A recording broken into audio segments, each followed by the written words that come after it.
Hello guys, कैसे हैं आप लोग। स्वागत है आपका मेरे चैनल में। आज मैं आपके लिए लाया हूँ नई वीडियो। तो सभी के लिए ये वीडियो एक जानकारी देगी म्यूचुअल ट्रांसफ़र के बारे में, इंडियन रेलवे म्यूचुअल ट्रांसफ़र के बारे में। तो इस वीडियो में आखिर तक बने रहिएगा। और आप इस चैनल पे अगर नए हैं तो चैनल को सब्सक्राइब कर लीजिए, और वीडियो अच्छी लगी हो तो लाइक कर दीजिएगा। तो हम लोग रेलवे का फॉर्म भर देते हैं। ऊपर वाले की कृपा से, आपकी मेहनत से, माता पिता के आशीर्वाद से आपका रेलवे में सिलेक्शन हो भी जाता है। फिर उसके बाद अगर घर में लग गई है, यानी कि होम डिवीज़न में अगर आपकी जॉब है, घर के आसपास जॉब है, तो आपको बहुत अच्छा है। लेकिन इन केस कि अगर कहीं आपने नौकरी के चक्कर में, कहीं अगर सिलेक्शन के चक्कर में, जैसा कि होता है अक्सर, लोग सिलेक्शन के चक्कर में एक सोच रहती है कि दूर का भर देंगे, कम लोग उस जगह पे बैठेंगे पेपर देने के लिए तो हमारा सिलेक्शन हो जाएगा, सिलेक्शन के चांसेस हो जाएंगे। तो इस वजह से हम लोग बहुत दूर दूर भी अपनी वैकेंसी डाल देते हैं। तो फिर डाल तो दी है, फिर जब हम बाहर जाते हैं तो फिर कोशिश करते हैं कि हम लोग घर के नज़दीक कैसे पहुँचे, वो भी जल्दी से जल्दी। तो घर के नज़दीक सबसे पहले जल्दी से जल्दी पहुँचने का जो एकमात्र तरीका है वो है म्यूचुअल ट्रांसफ़र। म्यूचुअल ट्रांसफ़र ही एक ऐसा ट्रांसफ़र है जिसके ज़रिए आप अपने घर तक बहुत जल्दी से जल्दी पहुंच सकते हैं। म्यूचुअल ट्रांसफ़र वैसे देखा जाए तो गवर्नमेंट ने इसकी डेट डिसाइड, रेलवेज़ ने जो इसकी डेट डिसाइड करी है, इसमें 3 से लेकर 4 महीने तक का समय लगना चाहिए एज डिसाइडेड। बात करते हैं इसमें हम लोग म्यूचुअल ट्रांसफ़र के बारे में। कैसे म्यूचुअल ट्रांसफ़र होगा, कैसे क्या करना होगा हम लोगों को। तो वीडियो के आखिर तक बने रहिएगा, बहुत जानकारी देगा ये आपके लिए।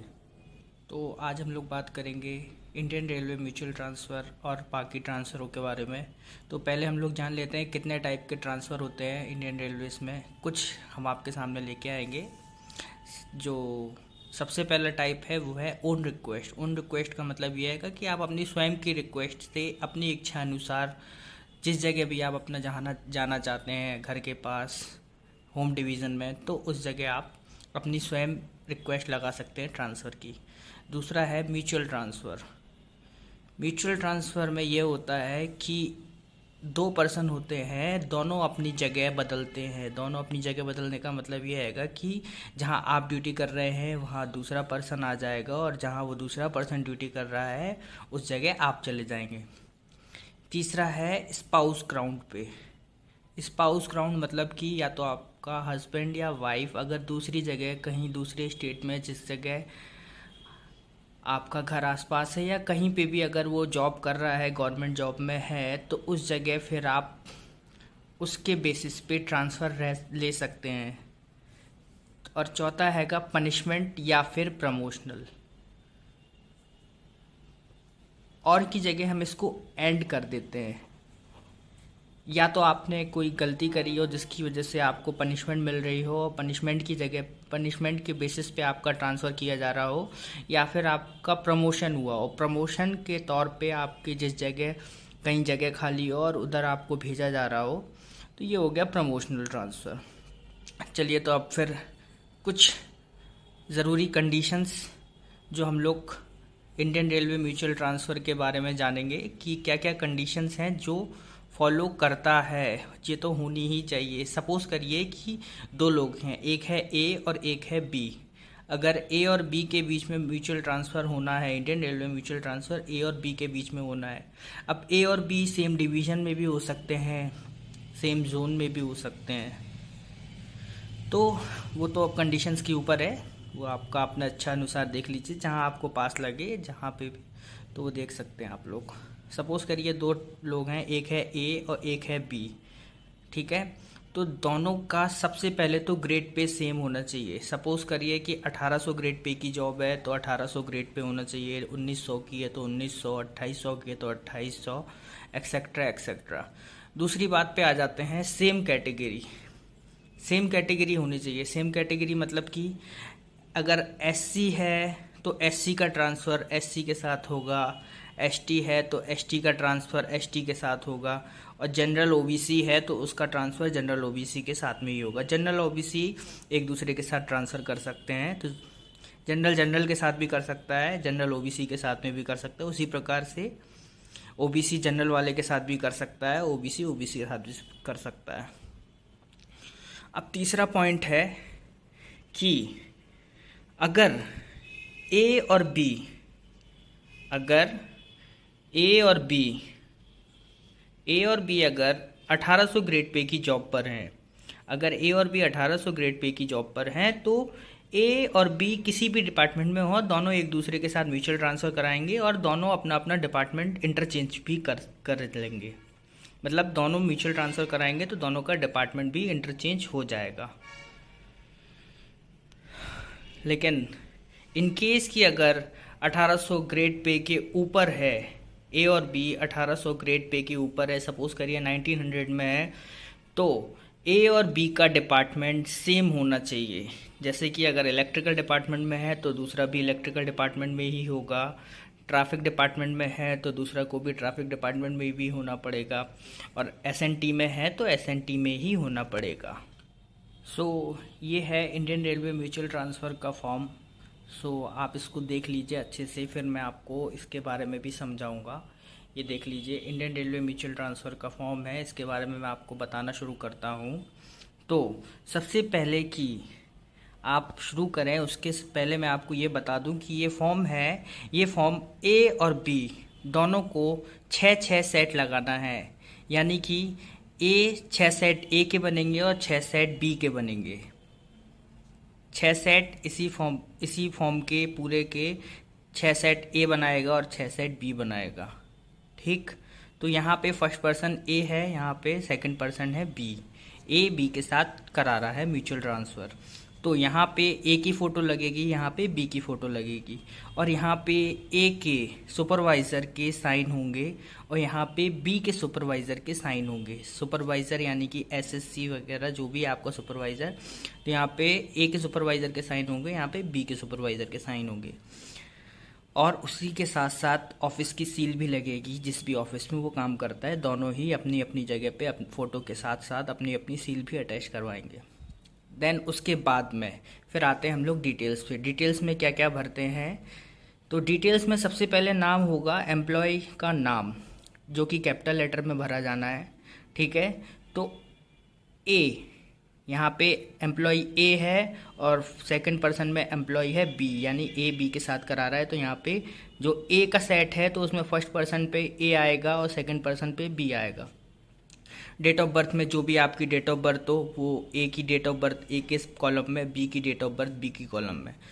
अब एजुकेशनल क्वालिफिकेशन पे सपोज़ करिए जो भी ए की क्वालिफिकेशन होगी, जो भी लगा रखी है उसने अपनी, तो वो अपनी ए की क्वालिफिकेशन ए भरेगा और बी की क्वालिफिकेशन बी भरेगा।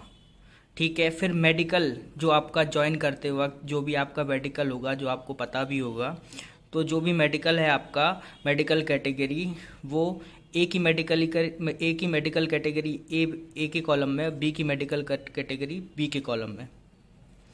उसके बाद में पीएफ नंबर तो पता ही होगा आपको। पीएफ नंबर जो रहता है, तो ए का पीएफ नंबर ए के कॉलम में, बी का पीएफ नंबर बी के कॉलम में। अगर आपके पास स्टाफ टिकट नंबर है तो स्टाफ टिकट नंबर भी डाल सकते हैं आप अपना। फिर डेजिग्नेशन या नेम ऑफ द पोस्ट, जो भी उस इंसान की जो भी पोस्ट है उस समय पे, वो अपनी अपनी पोस्ट डालेगा। सपोज करिए ए की जो पोस्ट है वो ए डालेगा, बी की जो पोस्ट है बी डालेगा। फिर उसके बाद में कैटेगरी में जनरल, ओबीसी, एससी कम्युनिटी में भी। फिर उसके बाद में डिवीज़न, ऑफिस, यूनिट, जिसके अंदर भी वो एम्प्लॉय काम कर रहा है। सपोज़ करिए ए का भी जो जिस जगह ए काम कर रहा है तो उसका ऑफिस का पूरा एड्रेस जो भी है आप डाल सकते हैं, और बी अपना ऑफिस एड्रेस पूरा डालेगा इस जगह पे, जिस भी डिवीज़न में, जिस भी यूनिट में, जिस भी ऑफिस में काम कर रहा है। फिर पे बैंड मतलब कि जिस भी पे बैंड में काम कर रहा है, सपोज़ करिए 5200 से 20,000 एक्सेट्रा, इस तरीके के बीच में। फिर ग्रेड पे जो भी ग्रेड पे है, ए का ग्रेड पे ए की जगह पे, बी का ग्रेड पे बी की जगह पे।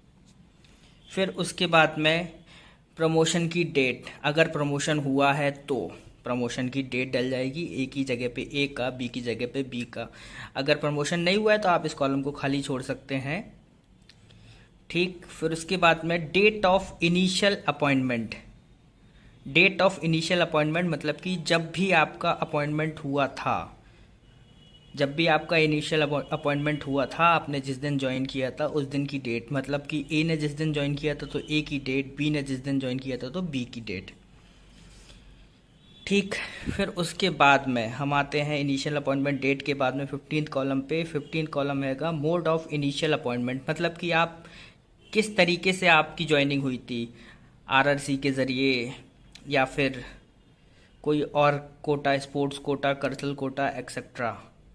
ठीक है, और फिर पोस्ट ऑफ इनिशियल अपॉइंटमेंट, आपकी इनिशियल अपॉइंटमेंट मतलब स्टार्टिंग में जिस जो पोस्ट सबसे पहले जो आपको पोस्ट मिली थी तो वो उस समय आपकी पोस्ट क्या थी। और grade pay of initial appointment, join करते जब सबसे पहले आपकी ज्वाइनिंग हुई थी तो उस समय आपका ग्रेड पे भी क्या था, वो भी ए की जगह पे ए का और बी की जगह पे बी का। फिर डेट ऑफ कंफर्मेशन, यहाँ पे कंफर्मेशन की डेट आ जाएगी। फिर compelling reason for mutual transfer, मतलब कि क्या रीज़न है जिस वजह से आप म्यूचुअल ट्रांसफ़र कर रहे हैं। कोई भी आप अपनी म्यूचुअल ट्रांसफ़र की वजह लिख सकते हैं, घर के पास जा रहे हैं एक्सेट्रा एक्सेट्रा, जो मन चाहे आपको वो लिख सकते हैं। फिर वेदर अवेल्ड, क्या ये आईडीटी, आईआरटी, आईडीएमटी, आईआरएमटी, ये यानी कि ये जो inter department transfer, inter railway transfer, ये सारे कभी आपने पहले लिए हैं तो यस लिख लीजिए, और नहीं लिए हैं तो नो लिख के छोड़ सकते हैं। रेसिडेंशियल एड्रेस, जो भी आपका एड्रेस है, होम एड्रेस जो भी आपने लगा रखा है वो आप अपने अपने कॉलम में भर सकते हैं। तो ये रहा आपका फर्स्ट पेज, जिस जगह आपका जो पहला पेज रहेगा जो आप लगाएंगे म्यूचुअल ट्रांसफ़र के फॉर्म पे। ये रहा हम लोग का पेज 2। ये पेज 2 है जो आपके सेट का पेज 2 रहेगा। पेज 2 ये रहेगा आपके सेट का जो आपको पेज 2 की जगह लगाना है। तो ये पैराग्राफ पढ़ेंगे आप। इस पैराग्राफ में ये लिखा है कि आप सारी कंडीशंस को पढ़ चुके हैं, सारे रूल्स को पढ़ चुके हैं म्यूचुअल ट्रांसफ़र के। ठीक है, और म्यूचुअल ट्रांसफ़र या जो भी ट्रांसफ़र आप लगा रहे हैं वो सब्जेक्ट है अवेलेबिलिटी का, और ये फाइनल नहीं है। ये डिवीज़न या रेलवे इसको कैंसिल भी कर सकती है। ठीक है, तो this is not the final one. तो चलो फिर आगे चलते हैं हम लोग इसके बाद। ठीक है, तो ये पैराग्राफ के बाद इसके बाद आता है डेट की बारी। यहाँ पे डेट है जिस दिन भी आप लोग साइन कर रहे हैं एक दूसरे के फॉर्म पे, तो उस जगह की उस दिन की डेट डाल दीजिएगा। ठीक, फिर उसके बाद में सिग्नेचर ऑफ एम्प्लॉय 1, यानी कि हमारा एम्प्लॉय 1 कौन था, ए, तो यहाँ पे ए के सिग्नेचर, और यहाँ पे एम्प्लॉय 2 कौन था, बी के सिग्नेचर। सेम तरीके से जो बी का सेट होगा, बी के सेट पे जो एम्प्लॉय 1 है वो बी रहेगा और एम्प्लॉय 2 है वो ए रहेगा। तो कंफ्यूज मत होना, बी के सेट पे एम्प्लॉय 1 रहेगा बी, तो यहाँ पे बी सिग्नेचर करेगा, और यहाँ पे एम्प्लॉय 2 रहेगा ए बी के सेट पे। तो ध्यान रखना, कंफ्यूज मत होना, सारी डिटेल्स भी उसी तरीके से भरना आप लोग। तो फिर उसके बाद में नीचे आते हैं हम लोग। तो ऑफिस यूज़ के लिए जो आता है सबसे पहले जो सुपरवाइज़र साइन करता है, तो यहाँ पे ए का सुपरवाइज़र रिमार्क देगा, remark of the immediate supervisor. Suppose करिए जो एम्प्लॉय 1 था उसका सुपरवाइज़र जो भी होगा तो वो उसके लिए रिमार्क देगा, और जो एम्प्लॉय 2 होगा वो एम्प्लॉय 2 का सुपरवाइज़र यानी कि बी का सुपरवाइज़र यहाँ पे बी के लिए मार्क देगा। यहाँ पे डिक्लेरेशन है, डिक्लेरेशन कौन भरेगा, ये डिक्लेरेशन सुपरवाइज़र के लिए है। I have hereby identified the employee's photo affixed at page 1 and attached it। यहाँ पे इसका कहने का मतलब ये है कि मैंने एम्प्लॉय की फ़ोटो आइडेंटिफाई करी और उसके बाद में उसको अफिक्स्ड किया। फिर उसके बाद में सुपरवाइज़र के सिग्नेचर होंगे, ए के सुपरवाइज़र यहाँ सिग्नेचर करेगा, बी का सुपरवाइज़र यहाँ सिग्नेचर करेगा, और यहाँ पे जब भी सुपरवाइज़र साइन करेगा उस दिन की डेट रहेगी। ठीक है, उसके बाद में डेजिग्नेशन रहेगी, सुपरवाइज़र जो भी सुपरवाइज़र है, एसएससी है या उसके ऊपर का है, जेई है, जो भी है सुपरवाइज़र, वो साइन करेगा। उसके बाद यहाँ पे साइन, यहाँ पे डेट, और उसके बाद में यहाँ पे उसकी डेजिग्नेशन, और उसके बाद उसके साथ साथ उसकी डेजिग्नेशन सील। ठीक, इस जगह पे उसकी डेजिग्नेशन सील रहेगी। फिर उसके बाद में नीचे आ जाते हैं हम लोग। तो ये भी ऑफिस यूज़ के लिए है। यहाँ पे विजिलेंस क्लियरेंस होगा। अगर कोई ऑब्जेक्शन है ट्रांसफ़र के लिए तो यहाँ पे ऑब्जेक्शन लिखा जाएगा। यहाँ पे ब्रांच ऑफिसर के जो एक्सेप्टेंस है वो यहाँ पे ब्रांच ऑफिसर साइन करके एक्सेप्टेंस देगा। ठीक, तो ये था आपका पेज 2। कंफ्यूज मत होना। जो सेट रहेगा, ए के सेट में एम्प्लॉय 1 ए रहेगा और बी के सेट में एम्प्लॉय 1 बी रहेगा। सेम उसी तरह से ए के सेट में एम्प्लॉय 2 बी रहेगा और बी के सेट में एम्प्लॉय 2 रहेगा ए। तो कंफ्यूज मत होना आप लोग। चलिए आगे बढ़ते हैं, देखते हैं हम लोग पेज 3। ये रहेगा आपका पेज 3। ध्यान से देखिए, ये रहेगा आपका पेज 3। जो भी सेट बनाएंगे वो उसका पेज 3 ये रहेगा। ये वैसे आपके किसी काम का नहीं है, ये बस ऑफिस यूज़ के लिए ही है। चलिए फिर आगे चलते हैं हम लोग, आगे देखते हैं पेज 4। तो ये देखिए, ये है पेज 4 उस सेट का। तो अब हम आ गए हैं पेज 5 पर। पेज 1 से हम आपको बताते आ रहे हैं। पेज 1 बताया, फिर पेज 2 बताया, फिर पेज 3 बताया, फिर पेज 4, और अब आ गए हम लोग पेज 5 पे। ये आपके काम का है, इसको आप ही लोग को भरना है, तो ध्यान से देखिएगा इसको। ठीक है, तो ये है आपका डिक्लेरेशन, यानी कि आपका जो भी डिक्लेरेशन है आप इसको डिक्लेयर कर रहे हैं कि अब यहाँ पे हम लोग आगे बढ़ते हैं। तो सपोज करिए कि ये फॉर्म पर्सन ए लगा रहा है। ठीक है, तो यहाँ पे ए की फ़ोटो रहेगी। ए की फ़ोटो को जो ब्रांच ऑफिसर है या सुपरवाइज़र है वो अटैच करेगा विथ ऑफिस सील। ठीक, फ़ोटो लगा दी।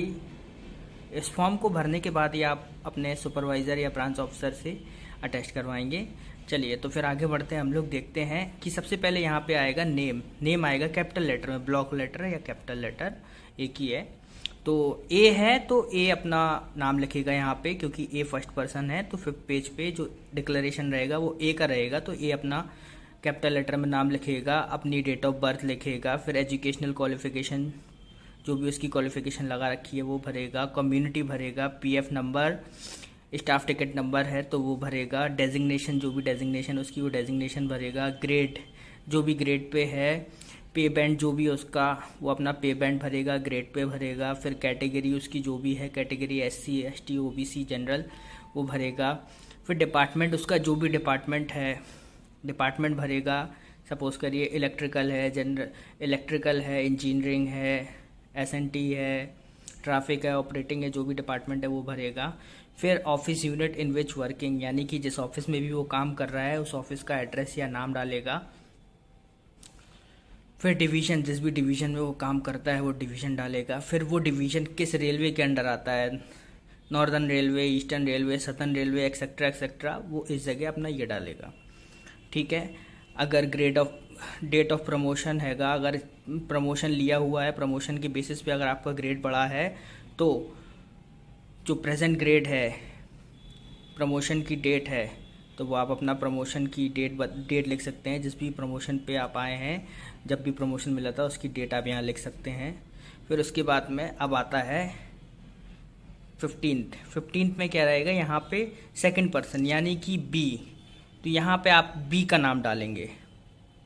बी का नाम डालेंगे कैपिटल लेटर में, बी का पीएफ नंबर डालेंगे, स्टाफ टिकट नंबर अगर उसका है तो स्टाफ टिकट नंबर डाल देंगे।